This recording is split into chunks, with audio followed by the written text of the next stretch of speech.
Ano muna tayo dito? Ayan, mga nagwe-waiting din yung mga yan. So guys, medyo hangover pa. Pwede mahiga dito. Pwede man. Sa inuman kagabi. Nagparty-party ang shoulder line. Shout out sa lahat ng shoulder line na nag-inuman kagabi. Sila Boss Ronald, yan.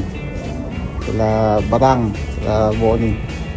Na talagang nagkasayahan naman kahit pa paano. Dahil okay na rin yung bracket natin, the best. So pwede na yun. Kalagpas na tayo sa challenge ng pag ano natin ng kutsilyo. So yun.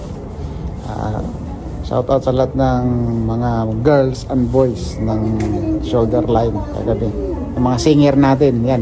Papakita natin yung mga video nyo sa mga singer kayo. Singer, mayroon ding mga dancer.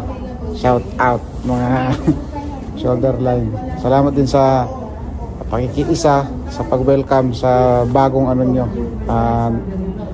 nakapasa sa assessment. Thank you and salamat sa palitson. May na-orderan pala dyan. Ayan.